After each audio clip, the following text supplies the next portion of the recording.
Jesús de Nazaret pudo ser un revolucionario radical. ¿Fue Jesús un revolucionario para muchos? Es una pregunta controvertida. Toca los fundamentos de la religión y la fe de algunas personas, pero no es solo una cuestión de debate intelectual. Esta creencia ha impulsado revoluciones y revolucionarios que han dado forma al mundo. ¿De dónde surgió esta idea? ¿De dónde viene y cómo surgió el tema de la revolución y Jesús ligado a esto? Agárrate porque necesitaremos entender a Jesús desde una manera probablemente como nunca lo hayas visto. Hay tres tipos de Jesús. El primer tipo de Jesús, que nosotros podemos llamar el Jesús histórico, ahora ese es el tipo de Jesús que los historiadores pueden verificar mediante el uso de algunas herramientas. El segundo Jesús, por ejemplo, es el Cristo, el de la fe. El Cristo de la fe podríamos decir que es el Cristo que encontramos en nuestras Biblias, en nuestro Nuevo Testamento. Y luego, el tercer Jesús, según es una persona real que caminó y vivió en la época, en el área de la antigua Palestina. El Cristo de la fe es como uno de estos que más familiarizado estamos. A través de la Biblia, él era un predicador pacífico que realizaba milagros y te decía que pusieras la otra mejilla. Sus principales enseñanzas era que se trataba de este mundo, pero era una salvación de otra vida, un reino de los cielos. Pero para las personas que promocionaron las credenciales revolucionarias de Jesús, esto no podría estar más lejos de la realidad.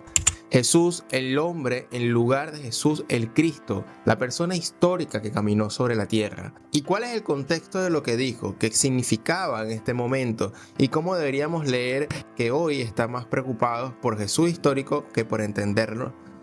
Necesitamos mirar atrás, a la Palestina del primer siglo. Y la historia es así.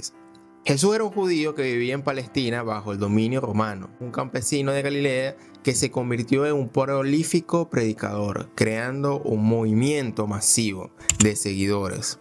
Sus discípulos eran de los pobres, los marginados y los olvidados dentro de la sociedad. Lo veían como el Mesías, según esta narrativa que era este Jesús dentro del argot popular. Estaba pidiendo el establecimiento de un reino de Dios, pero este no era referencia de esta vida, sino la otra, o algún mundo celestial por venir. Este era un llamado a la revolución. Jesús el Mesías no se preocupaba por las preocupaciones de este mundo, en ninguna manera.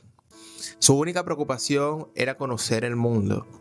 Ven a Jesús de Nazaret, que fue un revolucionario radical cuya alma se centró en el sufrimiento de la gente, en este mundo, en este momento, y las estructuras de poder que estaban creando ese sufrimiento histórico, porque Jesús quería derrocar al Imperio Romano en Palestina, pero nunca llamó directamente a la violencia. Jesús entendió que la realidad nunca podría lograrse sin el uso de la fuerza, y como trató Roma a aquellos que diseñaron o desafiaron el gobierno de César y el Imperio Romano históricamente, la crucifixión, que fue el castigo que los romanos llevaron a cabo contra las personas que de alguna manera u otra consideraban que habían cometido insurrección, traición o sedición.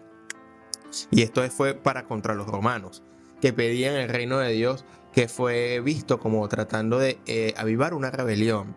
Vieron a Jesús como un rebelde liderando un movimiento. Así que lo crucificaron y establecieron el rey de los judíos en la parte superior de la cruz y colocaron un cartel sobre su cabeza que decía: este es el rey de los judíos. Para los historiadores, sobre Jesús fue moldeando lo que sería el entorno y no fue excepcional en la Palestina del primer siglo. Vio el surgimiento de muchas figuras y movimientos mesiánicos que creían en el gobierno de Dios, no en el gobierno del hombre, y sobre esa base se opusieron el Imperio Romano. Estos movimientos crearon por la intervención divina en una lucha contra Roma, y según los registros históricos, este periodo se caracterizó por muchos levantamientos diferentes contra el Imperio Romano. A menudo fueron aplastados y sus intereses crucificados. En este contexto en el que Jesús surgió, como otros en su tiempo, que querían derrocar a los romanos. Su enseñanza sobre el reino de Dios, donde los pobres y los débiles reemplazarían a los ricos y poderosos del tiempo. Pueden entenderse como un intento de desafiar el orden establecido. No eran espirituales, eran políticos, y en ese sentido Jesús fue un revolucionario. Aunque esta teoría no es ampliamente aceptada por algunos académicos y es controvertida para aquellos que se aferran al Cristo de la fe, nos da una idea de cómo se ve Jesús como un revolucionario, por lo menos como hipótesis. De Jesús se ha tomado las enseñanzas de Jesús y la ha utilizado para inspirar a muchos en todo el mundo y levantarse contra la injusticia. Creo que en la teología de la liberación, de la solidaridad con los demás, particularmente con los más pobres, también está claro que los pobres son amados preferiblemente por Dios, porque viven en una condición que es contrariamente a su voluntad. Surgieron en las décadas de los 60 y los 70 durante una época caracterizada por la dictadura. Este tipo de Jesús revolucionario, donde había represión, desigualdad social en Latinoamérica, la teología de la liberación fue un movimiento que buscaba asumir las injusticias y transformar la sociedad como teología. Y esto tiene sus raíces en la Iglesia Católica y se construyó sobre el brazo de Jesús hacia los pobres, los marginados. Sus fundamentos intelectuales provienen de las Escrituras, el contexto histórico y la aplicación de los marcos marxistas. Me parece que anunciar el reino de Dios es anunciar el reino de la vida, una vida abundante, toda la vida personal, social, espiritual, material, y todo esto es anunciar el reino de Dios. Los teólogos de la liberación vieron a Jesús y sus enseñanzas como revolucionarios para su tiempo y la fuente de la liberación de las personas de su condición material opresiva como la pobreza y la desigualdad, y donde se predicó la práctica o la fe como una acción. Así que se organizó reuniones y se planificó estrategias con la ayuda de la iglesia.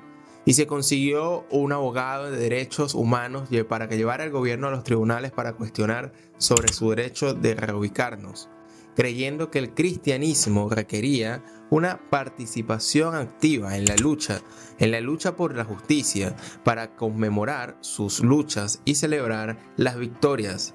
Las mujeres de la comunidad escriben canciones y estas canciones tratan sobre su lucha por mantener sus hogares. La teología de la liberación también fue más allá del concepto de pecado personal y destacó el concepto de pecado estructural como sistema que perpetúan la violencia y el sufrimiento en algunas consideraciones. También se puede considerar como una respuesta al cristianismo utilizado para justificar el imperialismo y esclavitud y colonialismo. Lo que los esclavistas cristianos hicieron con sus Biblias fue tomar las descripciones del Pablo del mundo del Nuevo Testamento.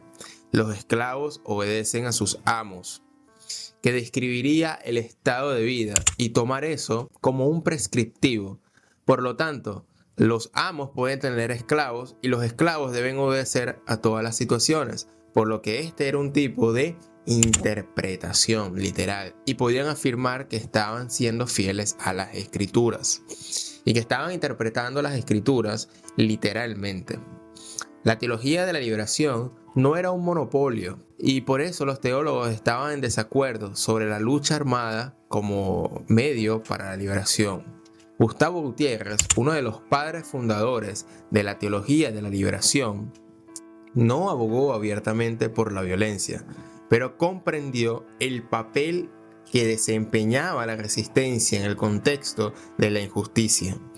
Mientras que por otro lado, Camilo Torres Restrepo, un sacerdote católico involucrado en la lucha armada como parte del movimiento guerrillero en Colombia, dijo que el deber de todo cristiano es ser revolucionario. La teología de la liberación dio forma a las luchas en toda América Latina, desde México hasta Colombia, desde movimientos indígenas hasta movimientos de trabajadores y más allá. Algunos incluso fueron asesinados por promover todo esto, como Oscar Romero en El Salvador. El ejército de los Estados Unidos ayudó a derrocar la teología de la liberación, y eso es cierto.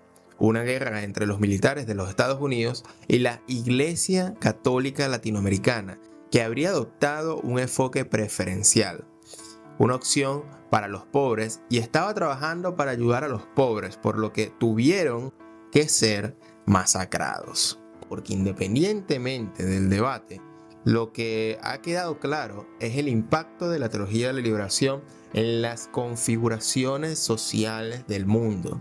Durante el último medio siglo, en el centro de él hay una creencia central: Jesús fue un revolucionario y libertador, un Jesús histórico revolucionario.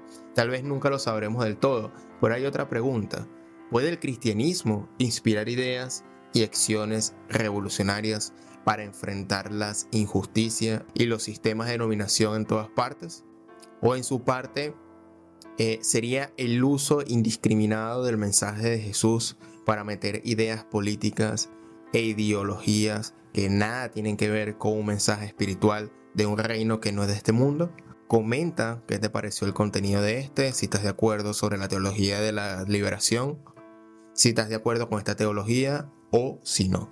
Mi nombre es Simón Guardia y nos vemos en una próxima oportunidad. Hasta pronto.